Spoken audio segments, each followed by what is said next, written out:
The War of the Ring was ended, the Dark Lord of Mordor was thrown down, and the One Ring unmade. Yet the silence that followed was not empty. It rang like a struck bell across Gondor and the green vales of Rohan, through the mists of Ithilien and the hedgerows of the Shire. The world had survived, but those who saved it did not remain as they were. Aragorn stood upon the white steps of Minas Tirith, the city he had guarded from afar, and was named Elessar, the Elfstone, king of the reunited realm. The wind tugged at his black hair as the crown touched his brow, and in the hush before the trumpets he thought, do kingship and burden share one road, or two? When the trumpets spoke, the city answered with tears. Arwen came under banners of green and silver. Starlight seemed to move when she moved, and those who beheld her felt time fall still like snow. She had chosen a mortal fate for love, and the choice was a bright hurt behind her eyes. In the court of the fountain they were wed, and the white tree stirred. Gandalf, who had borne the secret fire across shadowed roads, stood nearby in quiet gladness and a little sorrow. Not all journeys end at crowning, he murmured once, softly enough that only the leaves could hear. Frodo watched from the edge of the throng, the light thin upon his pale face. The burden was gone, yet in its going, something in him remained darkened, as if a lamp had been kept too long under a mountain and learned to fear the sun. Beside him stood Samwise, strong as tilled earth and twice as faithful. Legolas and Gimli returned from the ruin of Moria and the fire of Helm's Deep, and walked the courts of men as if through a remembered dream. One bore the brightness of leaves in high wind, the other the patient endurance of stone. Merry and Pippin, small yet great, wore mail that flashed like quick water when they laughed. Thus they stood, the fellowship who had once walked as nine. But 9 paths rarely return as one. And on the first night of peace, while lanterns drifted like low stars over the city of kings, the question none spoke grew heavy as a sealed door. What road lies after victory? The dawn would answer, though not as they expected, for peace, too, bears a price, and wounds without blood still bleed. Cliffhanger. In the high chambers, as the moon left the stone silver and cold, Frodo woke from an old pain and whispered, "Not gone, not yet." In the days that followed the crowning, the world remembered its own bones. Roads long broken were mended. The gates of Minas Tirith shone like morning ice. Faramir, gentle and grave, was named Prince of Ithilien, and the land began to green beneath his patient hand. The White Tower rang with new laws and old songs. Aragorn walked among his people without guard. He healed where he could old soldiers with winter in the joints, orphans with the night still in their eyes, and learned that rule is the daily art of listening. In the archives he found the names of forgotten stewards and spoke them aloud, that dust would not be their last witness. Yet he also learned the loneliness of height. Kings sit upon peaks of decision where the wind is always cold. Arwen bore the quiet of Rivendell into the city's heart. She wove solace into halls that had known only command, and taught the court to love the light as well as the sword. But when night deepened, she sometimes looked west, where the sea holds a silver line, and memory stood behind her like a tall door forever closed. Gandalf's laughter turned rarer, though sweeter when it came. He spoke with the eagles less, with Elrond more, and sat long in gardens where the paths ran to still ponds. A wizard who has finished his work begins to fade from the rooms where that work was needed, and the world, while grateful, begins to walk without him. In the Shire, far from white towers and herald's gold, the hobbits would return to find sorrow's stubborn root. Saruman had come like a mildew to clean walls, and his servants had fenced the water and named the trees timber. There, the small folk learned again what great folk often forget. A garden defended is as noble as a gate held against armies. The scouring of the Shire was swift and hard, yet when it was done, the fields breathed like a chest freed from a too-tight band. Samwise, who had seen a star through smoke on the stairs of Cirith Ungol, put his hands to the earth like prayer. He planted where fire had eaten, rebuilt where hands had broken, and when Rosie smiled at him in the round light of the green dragon, all the miles of Mordor fell away like old ash in wind, Merry rode to Rohan with tidings and friendship. He stood with Arwen upon the barrows of kings, where the grass sings of spears, and learned that courage in peacetime is the humble bravery of speaking gently to sorrow. Pippin, bright as a struck bell, returned to Gondor and wore the livery of the tower with a gravity that surprised those who had counted him only for mirth. Legolas walked the young groves of Ithilien and heard the sap rise like thin music in spring. He dreamed of swan-prowed ships beneath Eärendil's star and of a sea he had not yet seen. Gimli, meanwhile, took counsel with stone. He found the glittering caves of Aglarond and wept, yes, wept at the loveliness hidden there, promising halls that would make even the sunlight jealous. Peace wrote itself across the map like careful ink. Yet peace also magnifies what victory cannot mend. Frodo's scars woke with the turning year. When the date of old wounds returned, pain came with it like a tide that knows the moon. He smiled often, but the smile was not where his eyes lived. Cliffhanger. On a quiet evening in the Shire, when willows trailed their long green hair in the water, Frodo closed his journal and said to Sam, "Do you hear it?" The road calling again.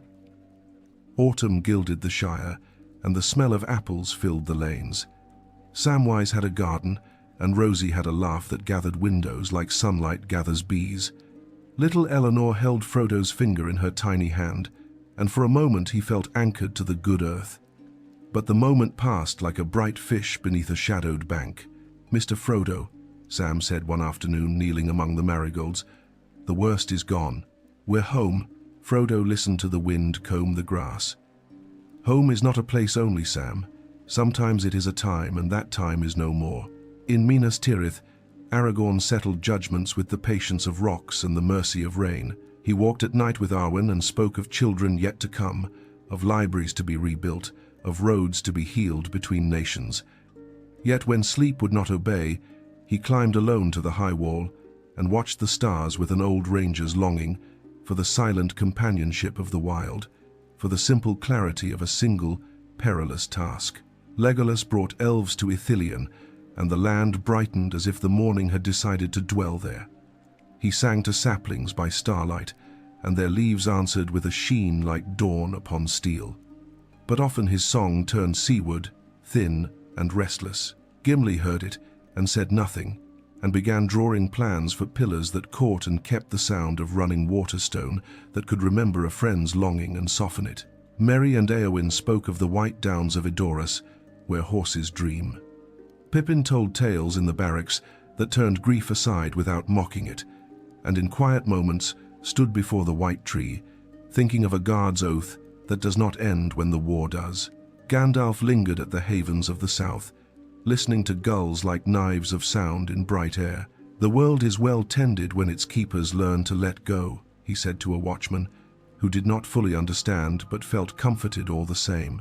And in the north, Elrond took the long account of years and set it aside, as a scholar lays down the last page of a book he has copied for a lifetime. When a work is complete, the quill grows heavy. The Fellowship's 9 roads wound on, bright where they crossed, dim where they ran alone. Then came news that was not news, and so felt heavier. A ship would sail from the grey havens ere year's end. Those invited knew already. Those left behind knew also, in the way a room knows which chair will be empty next winter. Frodo walked again with Sam beneath turning leaves. The westering light lay gold upon the path. "I am not leaving life, Sam," he said. "Only a life that cannot be mended here." Sam's answer was a hard swallow. "If there's healing over sea, I'll not stand in its way." "But," he looked at Eleanor playing in the grass, "but the world will be smaller without you." The wind shifted. The smell of rain came thin and promising. Frodo pressed his friend's hands. "It won't be smaller, only different. And there will be letters in the leaves if you learn to read them." And so the tale passes from one telling to another, as all great stories of Middle-earth must. But this thread winds deeper still. Cliffhanger. At the edge of the sea, where gulls write pale runes in the sky, a grey ship waited, and upon the quay stood Círdan the shipwright, and beside him, Gandalf. The grey havens were quiet as a chapel of wind. Masts clicked softly, Ropes hummed, the sea breathed with the long patience of ages. Frodo arrived with Bilbo upon his arm, and when he saw Círdan, his heart felt the cool of a hand upon a fevered brow. Gandalf turned, and for a moment the old hobbit hero saw not a wanderer in grey, but a power like morning over snow. "Well, my dear Frodo," he said, "not all the world is behind us. Some of it, I think, waits ahead." Elrond came, and Galadriel, and others whose eyes knew the old music. There was sorrow on the shore, but it was clean sorrow, like rain that washes dust from a stone. Sam stood apart a moment with Merry and Pippin. He felt the world tilt, not as if it would throw him, but as if it demanded a new way to stand. "I can't come with you now," Sam said. Frodo's smile was a small fire in a cold room. "No, Sam, you must guard what we won. Plant it, and when your time comes, if it comes, you'll know the road by the smell of the wind." Gandalf laid his hand on Pippin's brow as a blessing and a farewell. Merry bowed deeply and did not trust his voice. Bilbo, drowsy with a great age's gentleness, blinked at the gulls and said, "I think I'm quite ready for another journey." The ship took them. The water parted with a sound like silk. The straight road opened, and the horizon, which is a kind of vow on most days, turned suddenly into a door. Far inland, in the vaults of Minas Tirith, Aragorn paused in the writing of a law and felt something pass, as if a lamp had been carried from one room of the world to another. Arwen was silent that evening, and when she sang, the notes wore mourning veils.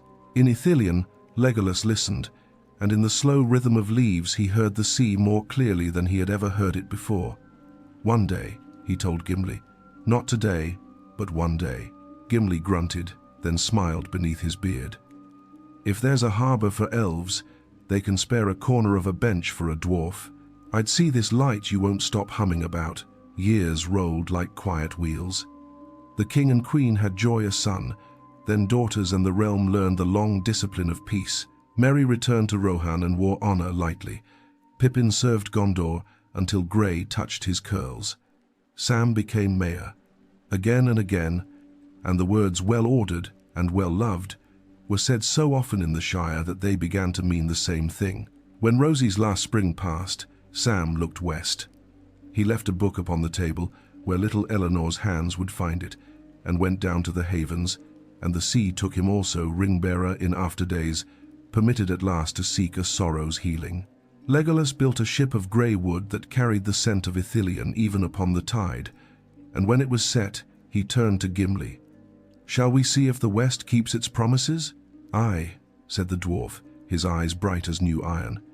"If they break them, I'll set pillars in their harbors they won't soon forget." Cliffhanger.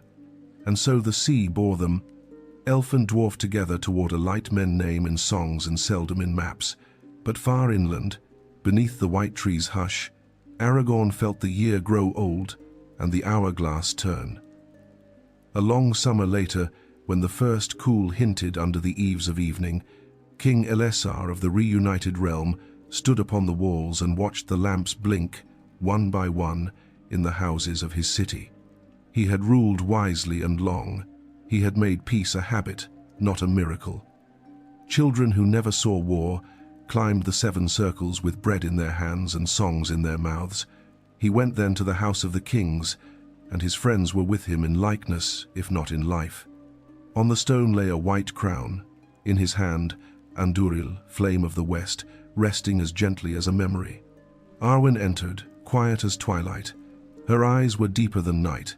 "It is time," he said. "It is time," she answered, and her voice was the soft ache of a harp after the hall is empty. He kissed her brow and laid him down, as a man who has finished the day's long road and at last sees his own door. He slept, and sleeping, he passed beyond the circles of the world with the calm of a task completed. In the courts below, fountains kept speaking the old language of water to stone. Arwen's grief was a clear winter. She went to the silent fields of Lorien, now a fading dream in a world turning fully to the age of men, and there she laid down, and there she was laid, and the wind sang her a last lullaby among leaves that remembered starlight. Some say the grass is softer there for travelers, even now. Merry and Pippin came to Gondor in their final years, tall among their kind, yet small before heaven, and rested at last beside their king, as was fitting for captains whose courage once tipped the balance of a world. In taverns they are still alive, the green cloak and the silver armor, the laughter that chased fear from dark corners. Gimli's halls shone like captured daylight. The glittering caves kept his name, like a candle keeps its maker's thumbprint. Legolas's ship is seen sometimes in the mine's long harbor, a bright thread sewing sea to sky. Of Gandalf there is less said, which is perhaps the truest honor for a steward whose work is complete. And the Shire? It grows things. That is its answer to darkness. There the party tree stands grand again, and in spring a child may lie beneath and listen to bees speak, the small golden news of flowers. If you walk softly, you can find a bench by a water's bend and read a book left open, as if the reader had merely gone to fetch the kettle. Some books never truly close. What became of the fellowship? This. They learned the last and hardest lesson of heroes, that victory is not the end of the road, but the beginning of the walking home. They became kings and gardeners, sailors and stonewrights, mayors and friends. They became memory, which is the lamp we carry when the night has gentled but not gone. And in halls from Edoras to the Tower of Guard, a song remains that can make a widow smile through tears and set a veteran's hands still upon his cup. If you pass a winter window and see lamplight on a page, if you smell pipeweed in a lane where no one stands, if you feel the sudden ache of a road you cannot name, then perhaps you have stepped quietly alongside them. For the fellowship did not end. It thinned, like mist over a river at sunrise, and rose into a light that ordinary days can carry without breaking. Another tale awaits, the last ship of the elves and the dwarf who sailed. The story continues.